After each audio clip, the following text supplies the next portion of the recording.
Earthlings, hello. Um, Welcome to a video by a guy doing, I think, just inner monologue out loud. There's this woman named Bailey Shieldbach, and I had seen some of her stuff, and I thought it was really, really good. And I said, I wonder if I could do something like that, because I generally tend to go into those sorts of topics anyway. So here we go. Obviously, I think if you're looking at 2026 and you're saying to yourself, all is well, then you're very, very delusional. Most industries have been sort of seized by a couple of companies, and prices for everything are ridiculous, and there's no social fabric. And everyone I know seems to be addicted to social media, specifically Instagram, but maybe TikTok as well. Like, if you came up in even the 2010s, let alone the 20th century, like, you may be experiencing some drift, right? You may either, I mean, has the whole world become completely transactional? Is everything, is nothing off limits? Is depravity and selfishness and transactionalism and a deep lack of commitment like the norm now? Do we just exist in this social rating system called Instagram, and is everybody just trying to, pile on and clout chase and do all that? And it's like, what is happening? So, you got every right to be confused. You got every right to be like, I'm not doing this. I happen to be, so I'll tell you about my perspective maybe at some point, but long story short, if you're not feeling this, you're not alone. You can't be. Like, there's very real understandings and reasons for all this to be the way that it is, right? So, the first thing I'm always going to do is empathy. The first thing I'm always going to do is reach out with empathy, and say, hey, I understand what you're feeling, and this is because I'm an empath. So it's like this is not normal. It's not conducive to humanity. It's not conducive to how we feel. It's not conducive to genuine, actual connection. Because what is social media? You're not connecting with someone. You're you're becoming a part of their algorithm. You're not connecting to someone in a human way. You're connecting to them in an inhuman way with clicks. What does a click do for you to feel like you actually know someone? What does a click do for you to actually feel like you're connected with someone, that they're there for you, that they're going to be loyal, that they're going to be solid and serious, or fun, or have a good time, or like, but really be there when you like. If all the articles are true that we use clicks as a proxy for actual human interaction, that we don't hang out as much, or maybe America, all this is what the articles say. You obviously, there always may be an exception to everything, right? This disclaimer, but if that's all the case, then it's like, well, dang, like, what? I don't think. I think there's a lot of truth to it, but I also think, you know, if we wanted to go past it, we could. If we wanted to exist in reality, we can. And it shouldn't just be for the extroverts who are good at it. It shouldn't just be for the people who know what their where their social circles are. Like, if we lack connection, like, honestly, I'm in a place where I'm struggling a bit with my place in everything, because I find it harder to really connect to people, and I always pretty much did, but now it's like it's almost impossible. It's some reason, like, I'm not having that. Okay, so I don't like work in an office or anything, and I don't like have a full-time job, and I tend to do everything sort of piecemeal, like, piece by piece, day by day.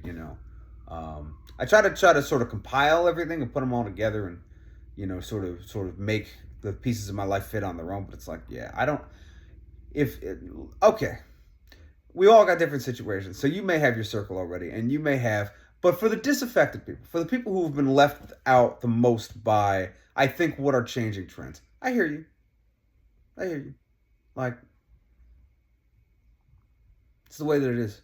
Like, and it's the way it's been set up. Like, when we talk about intention, what's the intention of all this? What is the intention of the people who want this to be, want social media to be a proxy for actual human connection. What about the people who have just, yeah, there's community in certain places, great. There's still church, and there's still football, and there's still serious, and there's still 4-H. I'm assuming. I haven't checked in a while. And there's still temple and mosque, and the soccer game and the football game and the baseball game, right? And the kids, and there's still camp, and there's still PTA and stuff like that. You're not alone. There is always an option for you to find someone, but as far as genuine human connection goes, you can never really be sure where it's going to come from. And if you have it already, mazel tov, you may be an extrovert. But if you're lacking it, what I would say to you is, you're certainly not alone.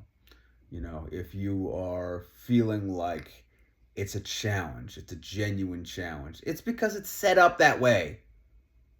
You are up against the way that everything is right now. You are up against the system. The system is meant to make you feel disconnected. It's meant to make you feel jealous. What do you think Instagram is? It's an envy-generating machine. It separates you from your sense of self by making you too involved in other people's. You're not meant to process all of that. You're not meant to understand all that. You're not meant to understand any of it, frankly, because it doesn't come with context. It doesn't come with you feeling like you're actually in it, so you don't understand it. It's the same as what people say about physical media now. It's like when you had an attachment to it because you had to get it, and when I used to buy CDs, I could probably see one right now. It's in there. When you had to buy a CD, it meant something to you, or go to a movie, it meant something to you because you had to care about it to spend the money. Now, somebody else had to care about it for you to spend the money, like little proxy. A lot of people tend to go with what other people are doing, right?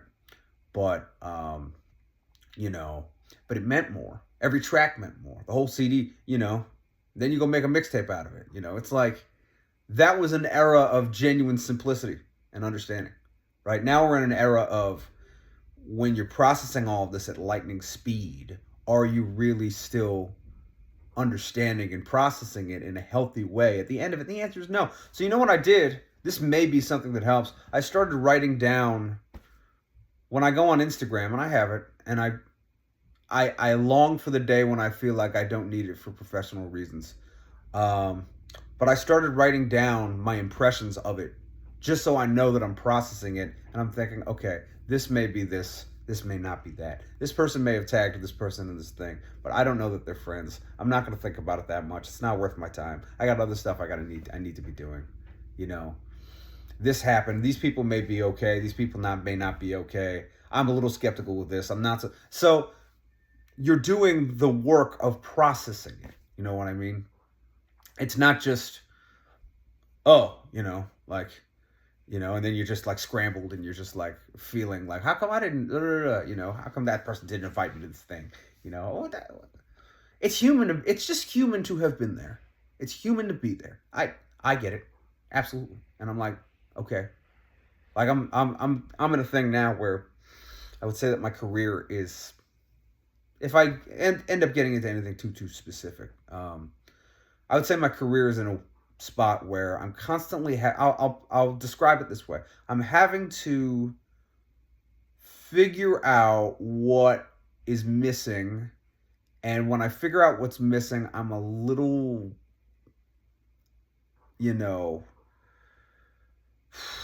like it's almost like a mystery novel. Like it's like a whodunit. It's like Clue. It's like I have to figure out what went wrong, who is in, who may have caused it, and where and when. It's like I'm putting the pieces together in reverse, and it's like it's beyond intimidating. It's too specific for me to sort of just apply for a job, but it's too open for me to solve it.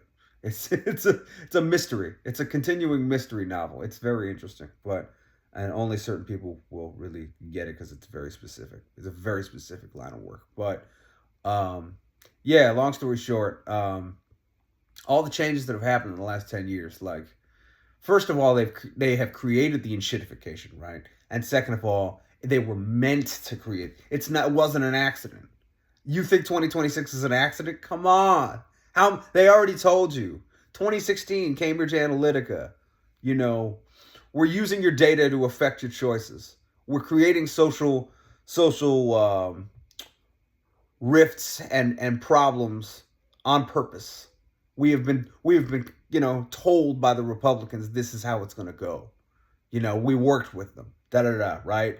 There are uprisings in Southeast Asia over this.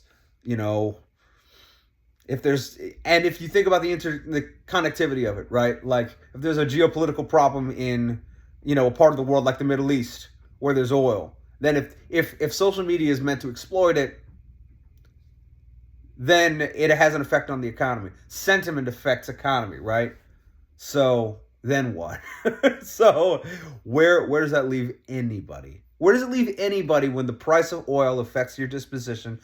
When the economy affects, your stress level, and your stress level affects your actions, and your actions are affected by your subconscious, and your subconscious affects, your reactivity, and all of this is compensation for the fact that you don't have inner peace tomorrow. You either have a family and maybe you're working through it, or maybe you're happy, or you don't have a family, or you don't have a relationship, and you're still working through it, but you don't know what the hell's on the other side. You can never know what tomorrow brings because all of this is way too unpredictable and way too open. And I'll make this my last point, there was a simplicity in,